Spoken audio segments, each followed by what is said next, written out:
Hello, everyone. This is Dan. Today, we are going to be talking about setting up surveys and votes in myHOAst. First, some terminology. HOAst is the name of the company. myHOAst is the name of our products. There are various versions of the myHOAst products. For this particular tutorial, all the versions are included, are all the same. If you want to know what specific version of the myHOAst product you are using, you can find the information in the user's guide on page 10. Now, the user's guide for clients is found under the help menu option. I will be referring to the user's guide as a reference point. The latest user's guide is dated November 21, 2018. So now let's begin.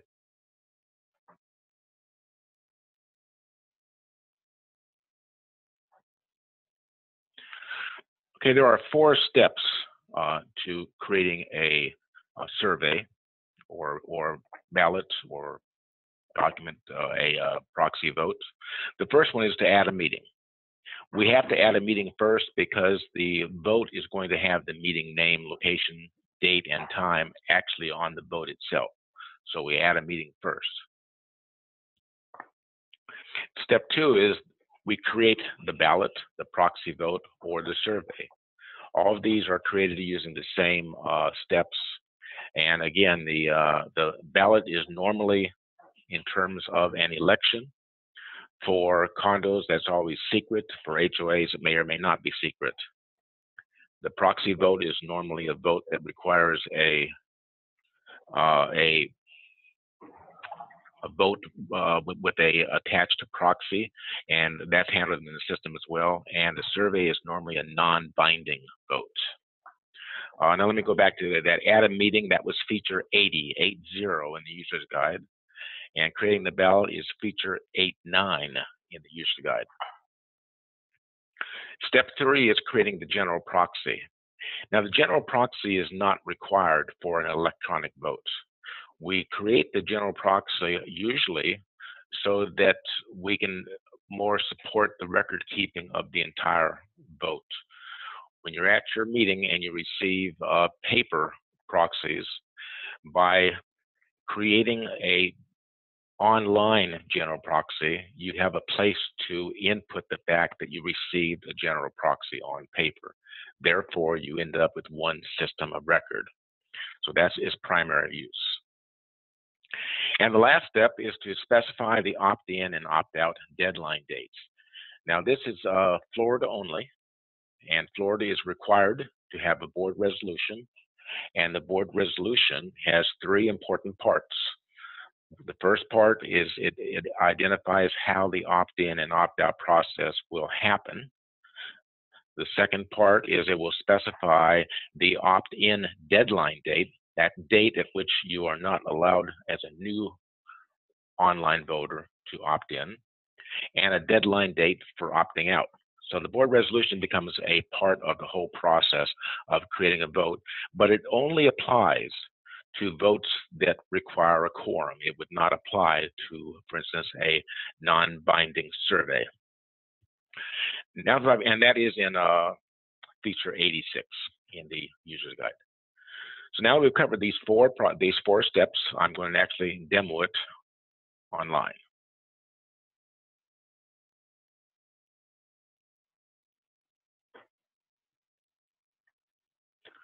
All right. Get into my system here, myHOAst, and I'm going to log on as an administrator. The average user in the community cannot do any of these steps. The average user is using this primarily just to vote. So I will log on as an admin user.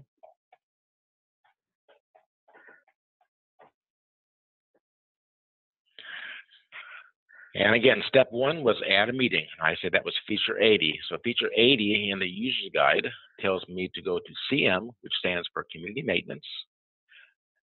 Select the CM, so I get the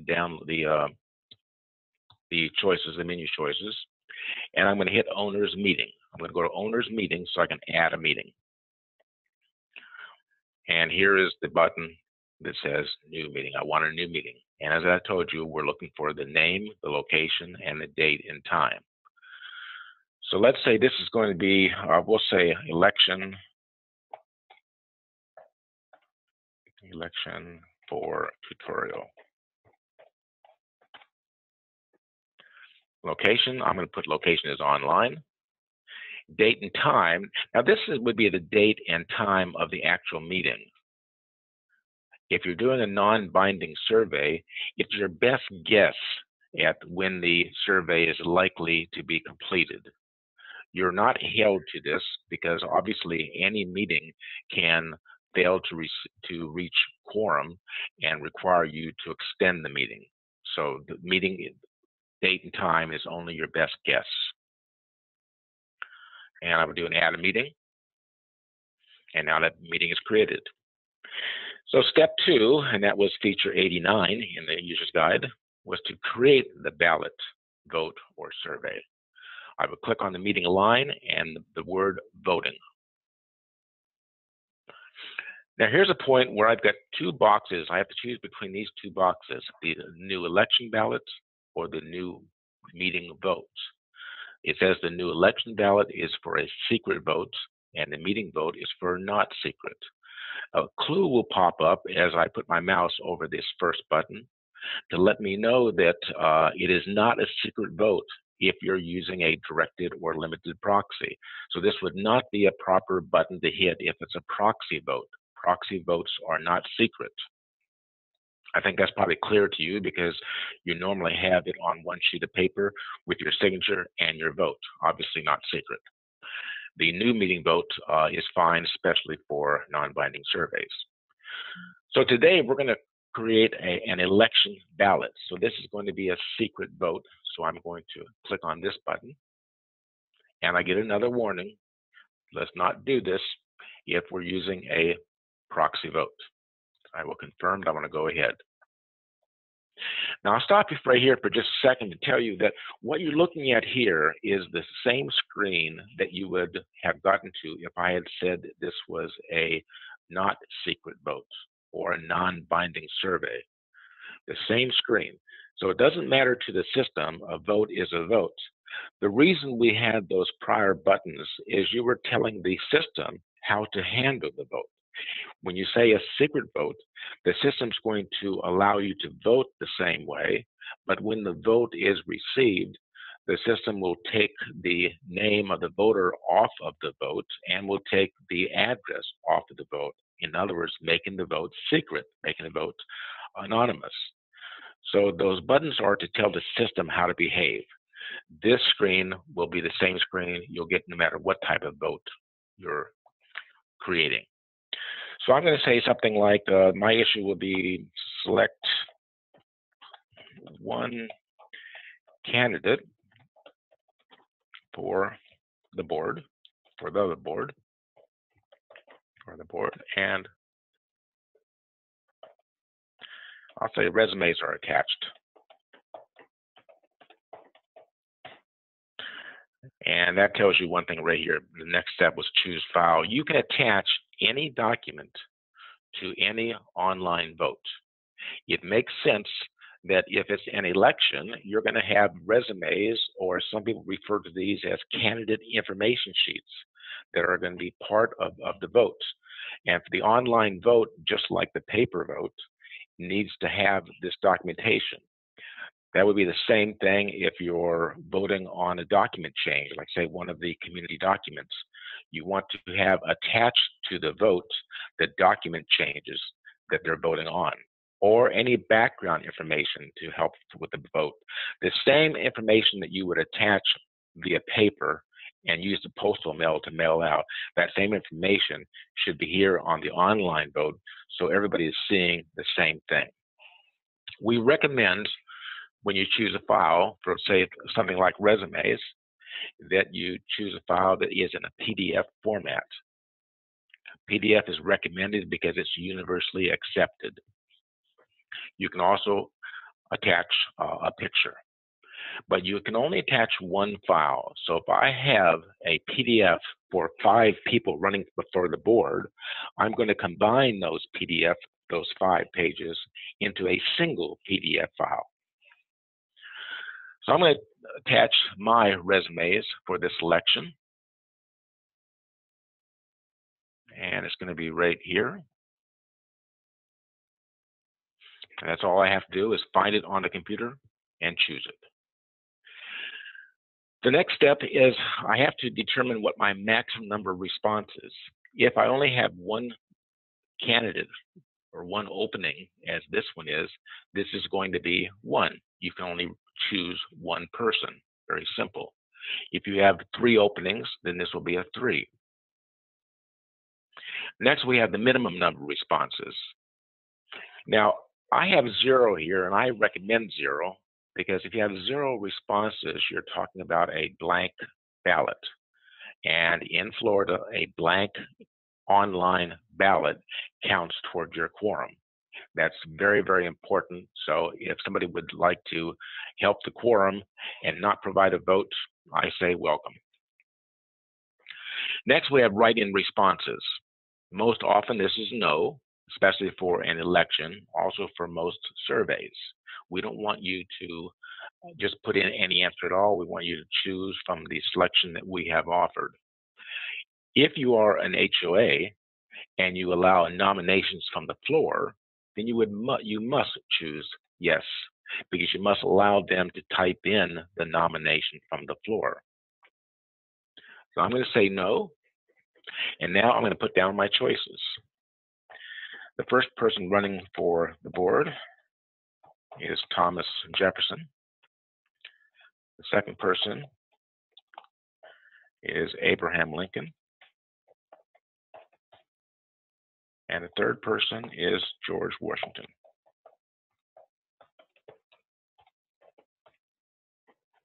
And if I'm done, I just merely hit save. And that ballot has been created. Now, before I leave this section, you may want to see what your work looks like in case you want to make any changes. And you may be a person like a CAM who owns no property in the community, cannot vote, and you would not be able to see the vote that is being prepared. So we have this View All button so that whoever is creating this ballot can click View All and see the type of page that a voter would see when they log in. They'll see something like this. Select one candidate for the board, resumes are attached. We obviously can't vote here, so we can click here to view. And this is what the ballot's going to look like. So this is a way for you to check over your work. It even has an edit button on the bottom. Should I have misspelled one of these words or I want to rephrase this, I can do an edit. I can also change the document. Good place here to check the document that you've added. Make sure it's not upside down. Make sure it's the correct document. So when I'll click here to view the document, and the document I've attached to this ballot, it does indeed have the 3 people's resumes. Nice little pictures. So if I'm satisfied with the way this looks, and again, you can't vote, this is just for reviewing your work, I will click back and back again, and I have a ballot created. Eileen, any questions on the first 2 sections? Yeah, we have a couple of questions. The first one is, let me scroll back here. What do you do if your community allows proxies at the election of board members along with secret ballots? And then there's a second question from the same user. Can you attach more than one file? So let me repeat that.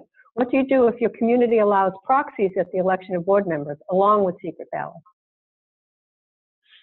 Okay, a proxy for a secret ballot would be referred to as a general proxy, and we handle that separately. We don't attach that to the ballot. We handle that separately, and that plays a part in determining the quorum that you have reached. So that's going to be step 3. Step 3 was create the general proxy, so we're going to do that next. So you'll see how that looks in just a moment. And can you attach more than one file? You cannot attach more than one file, but there's no limit to the size of the file or the number of pages in the file. So as I said, if you have 2 files that you want to attach, just put them together as one file. It's very easy to do. You could have a file showing color swatches for painting the clubhouse, and you can have a document explaining how things are going to progress, what steps it's going to take to get this work done. Just take all of the data you have and combine it into a single file and attach that one file. Okay, and we have 2 more questions before we go on. Let's see, what if we have several things to vote on? In this system, every vote stands alone. So if I was going to have a second vote or something else to vote on, I would do that whole process again. In other words, I would select my meeting line, I would select voting, and I would select my next vote or my next question. It's very understandable that you'll have a proxy vote that may have, let's say, 3 different things to vote on. So 3 times you would hit this new meeting vote and you would create the vote. And when the voter logs on, all the votes will be presented as one easy to vote on form, similar to what you have in paper. In fact, in this system, when they vote on one question, it will immediately throw them into the second question. So we're trying to make this as easy as possible experience for the voter. Okay, now let's see. How do we achieve quorum without a proxy? The proxy is redundant in terms of online voting because the fact that you have voted online counts toward the quorum with no proxy being attached. So a proxy is completely unnecessary to meet your quorum for an online vote. If you're doing a election and you're receiving paper ballots, in most cases, you will ask the voter to send you a paper general proxy as well. And that we're going to talk about on the next step. If it's a proxy vote, again, the proxy is not needed for the online version, but it is needed for the paper version.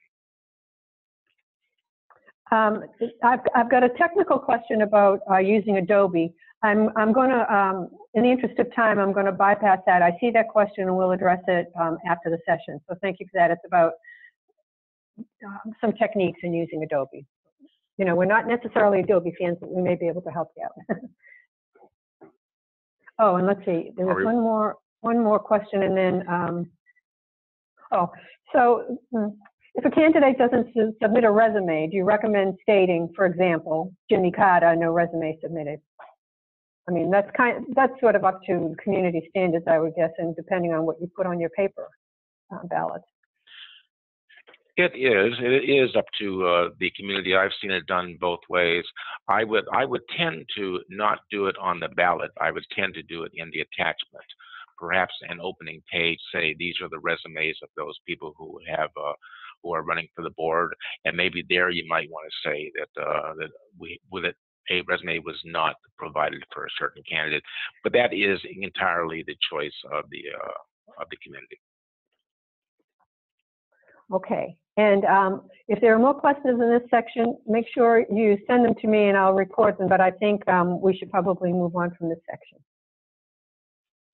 Go ahead, okay, Jamie. so step 3 is to create the general proxy. And as I said, the general proxy is not required to make the online vote in every case valid and acceptable. So here is where we add the general proxy. We click on Add General Proxy, and all we need provide is the default proxy name, which is typically Secretary of the Board or John Smith, whatever. This is the default proxy name. This is handled the same way as it is with paper, meaning that the voter can merely accept this, or the voter can change the proxy name to be somebody else. But all we have to do is add this, and the proxy now has been created. Again, not necessary for the online vote to be accepted, but it gives you a place to be able to enter the paper general proxies you will have received. Any questions there, Eileen? No, there are no questions on that. Okay, step 4, the last step, is to specify the opt-in and opt-out deadline dates. Now, only Florida has these rules regarding having a board resolution. You cannot vote online in your community without having passed a board resolution. The board resolution, you must notify the members 14 days in advance of voting on the board resolution, and only the board votes. The board resolution, as I said, had the deadline dates for opting in and deadline dates for opting out. This software will take care of all that for you as long as you tell the software what these deadlines are. And we have a nice place here where we say CM opt-in, opt-out dates, and this is where we identify the deadline dates. Now, again, the deadline dates do not apply if it's not a vote requiring a quorum. If you're doing a non-binding survey, you don't want this box checked. You don't want dates here. Now, this is always a problem with our clients because they don't always know where the board resolution resides, or who has it, or what the deadline dates are. It's a new area. So we tried to help by putting under the help menu option a place where you could put your board resolution. If I click on board resolution here, and again, the average member will not see this because the average member does not have the ability to change what's here. But I can click here, and I see my board resolution. And I scan down here, and I see that opting in can be done until 24 hours prior to the vote, and opting out is 30 days prior to the vote. So that's 1 day and 30 days. So having seen that now, I can go back here to my opt-in dates. Now my meeting date was, let's look at that again. My meeting date is 12/31. 12/31 meeting date. So the opt-in dates, the deadline for opting in is 1 day ahead, which is 12/30. And the opt-out date was 30 days ahead. I'm going to change that then to 12/1. I'm going to click on the line here saying to use these dates and to update. And now the system will handle all this for you. If a person tries to opt in after 12/1, the system will say you passed the deadline date in your resolution for opting in, and will not allow that opt-in to happen. Same thing for opting out, if you pass the deadline date for opting out. And just update this, and then we're all set. That was step 4, the last step in creating a vote or a proxy vote, a ballot survey. And if there's any questions, I'll handle them now. Otherwise, I'm going to show you what this looks like to the average user. We're actually going to get a user to log on and to vote based upon the work we just did. Eileen, questions? Yes. So if electronic voting is accepted until the meeting time at 5 p.m., can time be added to the deadline date? Yes, if you don't make your quorum and you've chosen to extend the meeting to gather more votes to meet your quorum, you can do that as well. The system does not look at your meeting date as a complete cutoff date. It's waiting for you to say the cutoff has happened or we're no longer taking votes. We'll be showing that on the next class. But yes, you would do it just exactly as you're saying, just like you would with paper. Okay. If that doesn't answer your question, I think it does. But if there was another nuance to that, just send me another message, requester. Okay. Another question. What is the purpose of opting out? That's a great question. That is a great question. It's similar to how we handle proxies, that you can always sign a proxy, and you have to be able to unsign a proxy. And it's sort of the same concept. It's sort of, like signing in to opt in, and we have to allow you to unsign. We have worked with over 30,000 voters, and I have seen only one opt out. And I don't really know why they did, but it's very, very unusual. And one reason it's so unusual is because there is nothing in the Florida statute that prevents a voter from voting on paper, whether or not they have opted in. In other words, opting in gives you another option, but it doesn't prevent you from using the old option of submitting paper. However, when you opt in, the community does not need to mail you the paper. So if you were going to opt in and still go back to filing paper, you have to request the ballot or get a copy of the ballot and make a copy of it yourself. So okay, and Dan, that leads to the next question. Do you do the mailing for ones who aren't opting in, or do we still do that? You still do it, but we are very helpful in that regard. We will, instead of just providing you a list of those who have opted in, we will actually provide you an Excel spreadsheet that you can use for labels of all the addresses that have not opted in. So we will provide you all the information you need to do your postal mailing.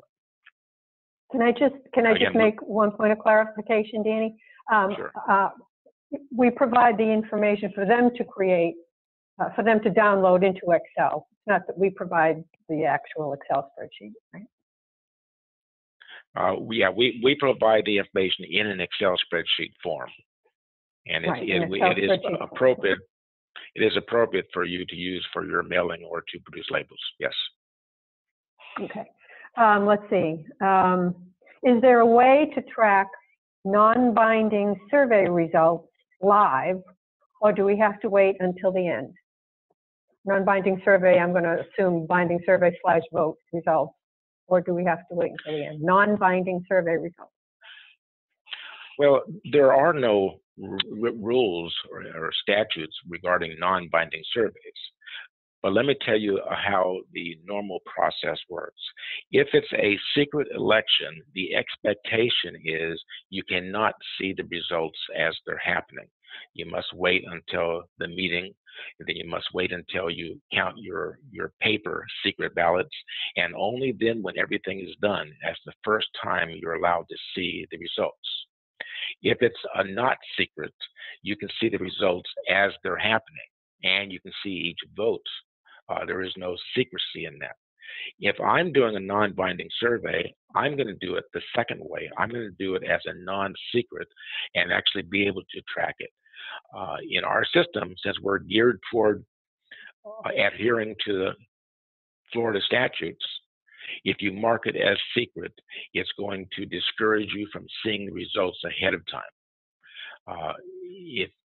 So again, but the short answer is, if it's a non-binding survey, do it as a non-secret vote, and you'll appreciate knowing what's going on as it's happening.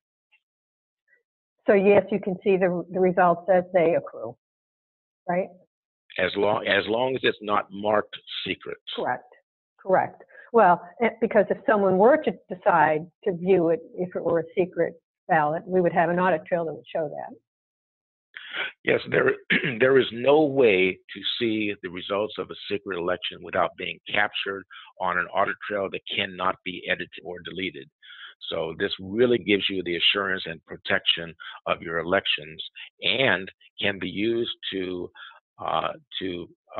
take somebody who has the intention of doing an election challenge and can squelch that at the beginning by proving that this action did not happen. Obviously, if that happened with a non-binding survey, it doesn't really mean anything, because a non-binding survey doesn't have to follow the same rules that we follow for the other votes. Okay, so I guess that we could use a little more clarity about this question, Danny. If someone opts in as an option, but can still vote by paper, do we still need to do a mailing to everyone opted in as well? No, the judgment of the DBPR, that's the Department of Business and Professional Regulation, says that if a person has opted in, then they're making a statement that they intend, that they plan to vote online. And the DBPR interprets that as meaning that they are no longer required to have the paper mailing, the 2 envelopes, the candidate information sheets, the ballot packed into an envelope and mailed to them. They will get it online. If you're opted in and you're local there at the community, and for some reason you don't submit it online, you can certainly go to the election and get a paper ballot and fill it out there. Thank you. Okay, so this is a follow-on, and it's a little outside the scope, but I'm going to stretch this a little bit because we have a couple of minutes. So this, I believe, is related to looking at the results, and it's how do we see them? Where on the, and it says website, but where in myHOAst would we do that? And maybe just real quickly, you could show in the drop-down menus where that would happen without going into great detail, because we'll cover that in another session. Sure. Before we do that, I'd like to finish this session here, and I'd like to show you what the average voter sees from the work we did. So I'm an admin person here, and I'm not a voter. So if I go to my account, I'm not going to even see the ability to vote. And this is typical of most CAMs that are doing this work. Danny, may I interrupt for a second, please? We do have a couple more questions. Do you want me to hold them until you do this portion? How would you like to do that? Yes. Yeah, let's hold them until we do this. This will finish the regular part of the tutorial. All right. So again, a CAM is usually not a voter. A CAM can't just hop over here to my account and see the vote. So I'm going to log off, and I'm going to log on as the average member in the community, in this case, James Bond. And when James Bond logs on, he lands on the voting page. There's a general proxy there. We make that clear by making it bright blue. And we have a vote here. Select one candidate from the board. Resumes are attached. This is what we did. This is what we created. So when they hit general proxy, they can actually sign this, electronically sign this, agreeing that this is my general proxy. Or they can overwrite this with anything they want. They can sign it now. Later on, they can unsign it or get it back. All the same rules we have with paper. So I'm going to go ahead and sign this.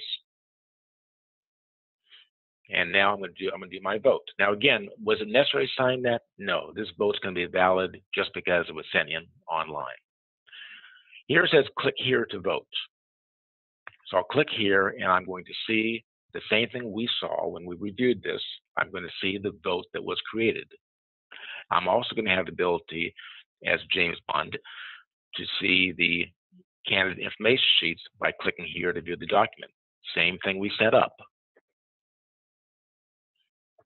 And by clicking on one of these and signing the ballot,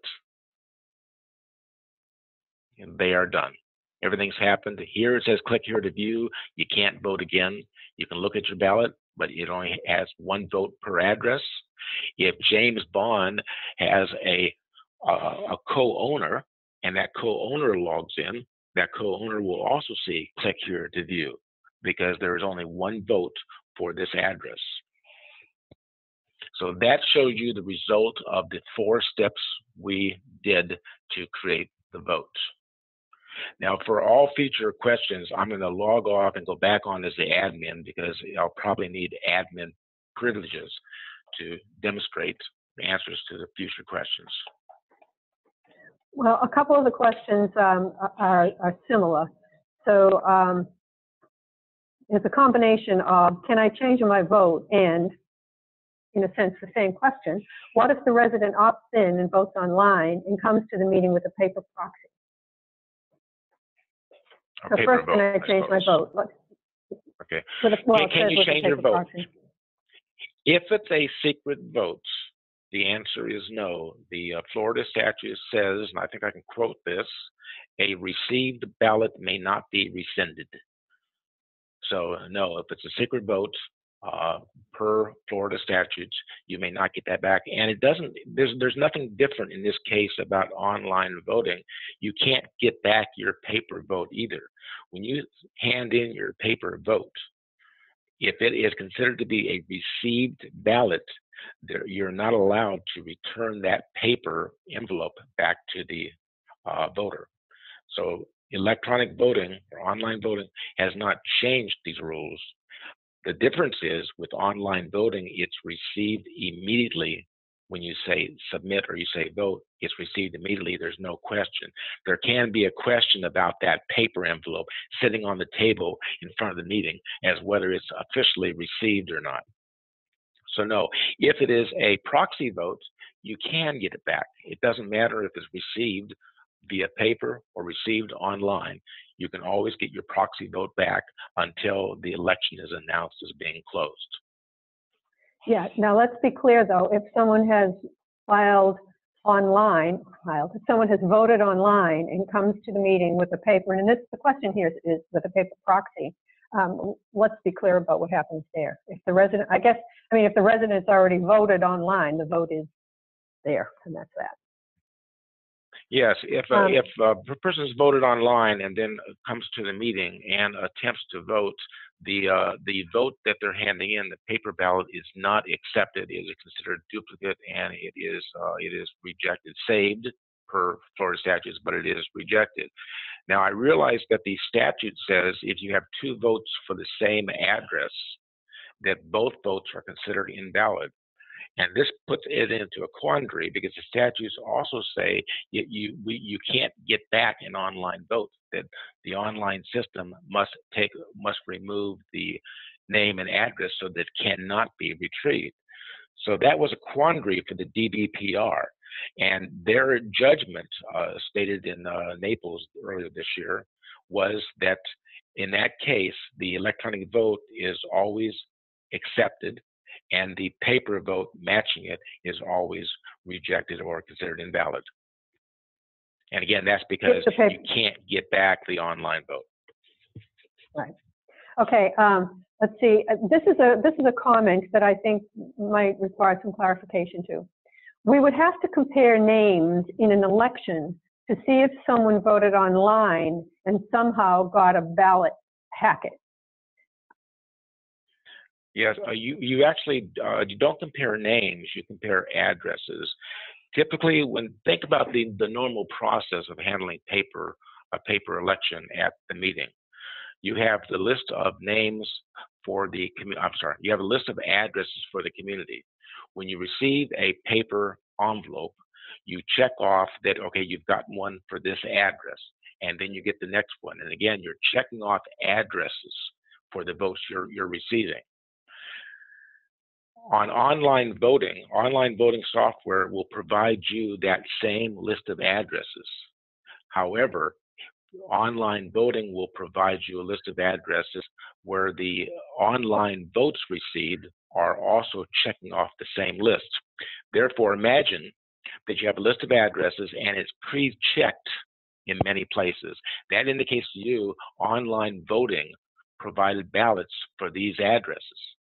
So if you're using the same list, and this can be on the computer or it can be printed, if you're using the same list of addresses pre-checked for the online voting received, then that tells you when you have a ballot that an online vote was already received, in which case you can't take it. You have a ballot and there is no check on the list, then you check the list and you accept that vote. That is your assurance that you're never getting a duplicate vote, or one online and one from paper. And we can show that specifically in another session too, so that people can see exactly what that looks like. We'd be happy to do that. Yes. Let's see. If a voter fails to, quote, submit, unquote, are they reminded to do so?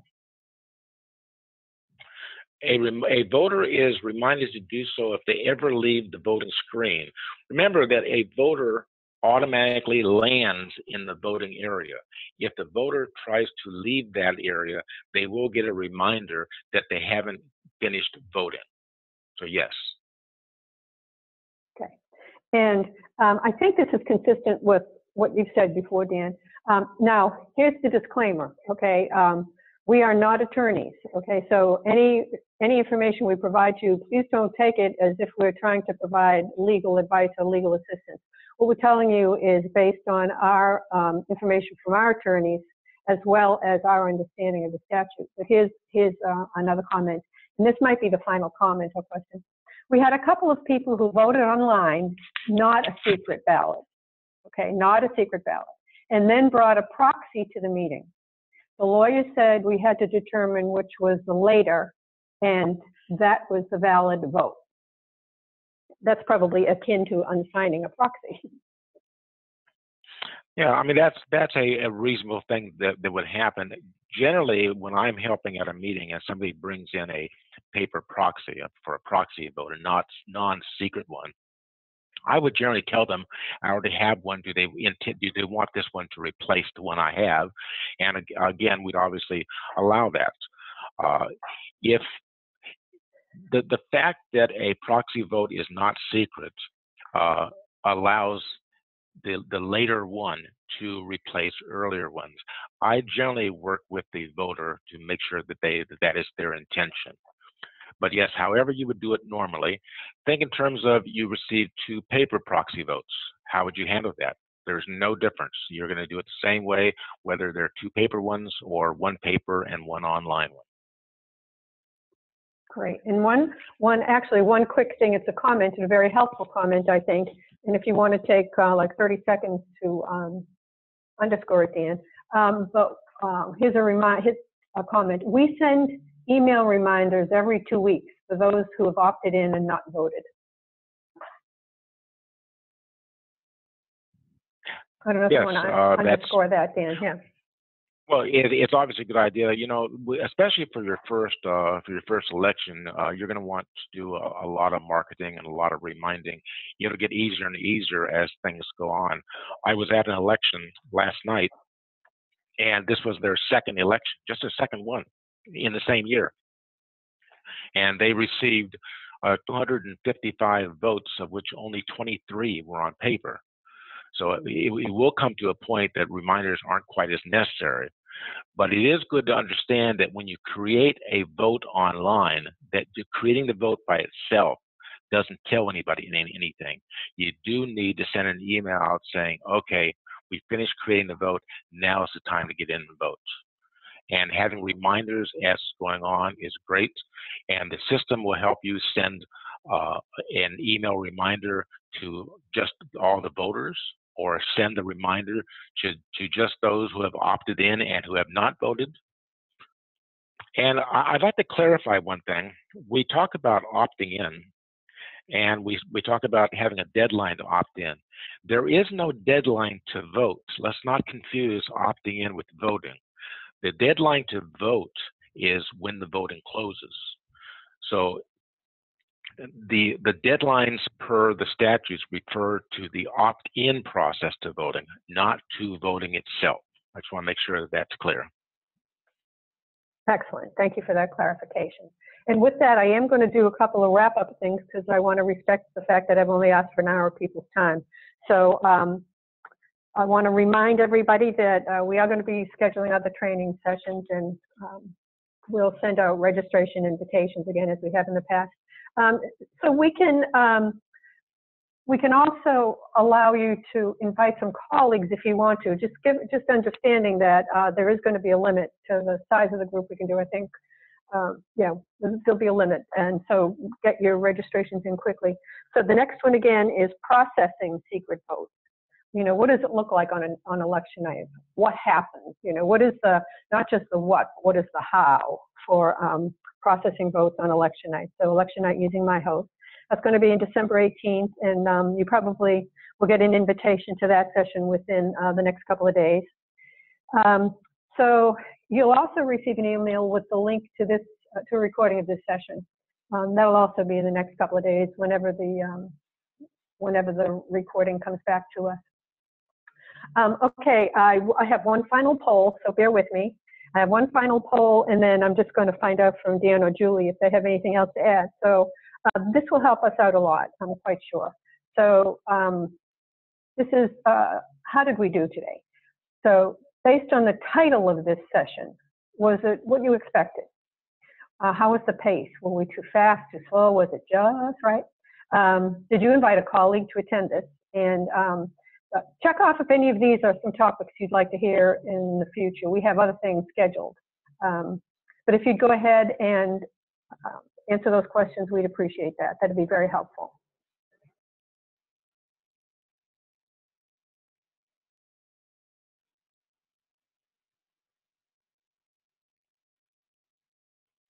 Thanks, everybody. You're doing it. I appreciate all this. I'm going to let this poll sit here for a while longer.